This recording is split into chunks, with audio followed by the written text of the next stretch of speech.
parang lahat ng tao na mahal ko iniiwan ako.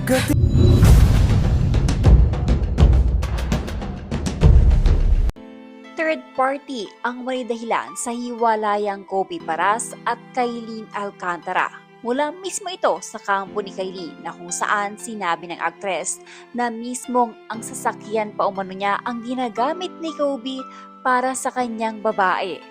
Ayon sa kampo ni Kailin ay nakarating umano sa aktres ang ginagawang pagdadala ng iba't ibang babae ni Kobe sa isang private room sa bar.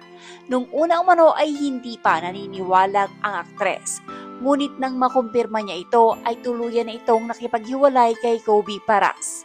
Kung matatandaan, una nang tinanggi ng mismong ama ni Kobe na si Benji Paras ang hiwalayan ng kanyang anak at ni Kailin.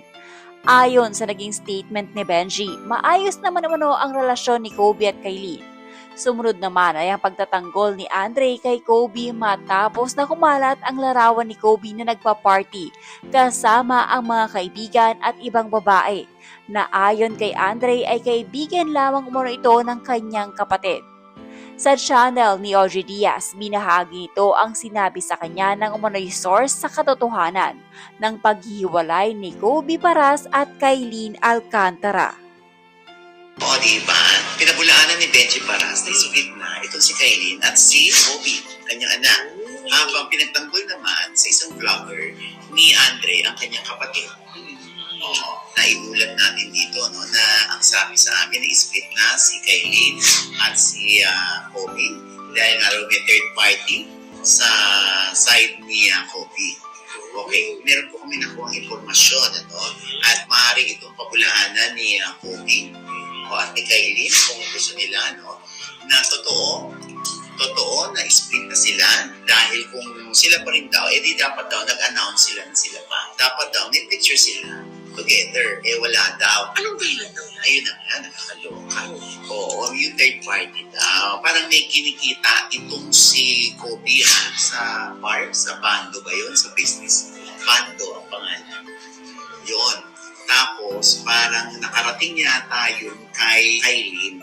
Tapos, na-prove ni Kailin daw na totoo may babae itong si Kobe. Oo, yun. Ang sabi pa sa akin, nagbakasyon daw sa Bali, Indonesia, itong si Kobe. Tapos, andun din daw yung girl. Ay!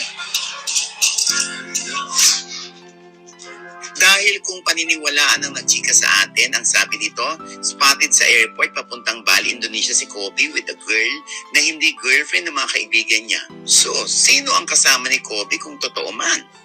Ang labis pa raw na ikinairita ni Kailin, ayon pa sa ating source, na sabi ni Kailin sa kanya na ang kapal ng mukha ni Kobe kasi gamit pa ang mga sasakyan ko habang nang chichit.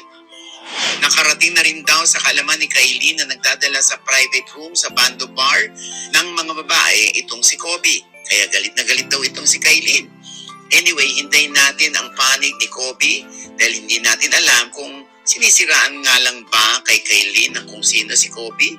So far, tahimik lang si Kobe at Kailin about the cheating issue na dahilan ng kanilang breakup. Nag-unfollow na si Kailin kay Kobe habang naka-follow pa rin si Kobe kay Kailin sa IG. So kung mali yung aming impormasyon, paki-correct na lang.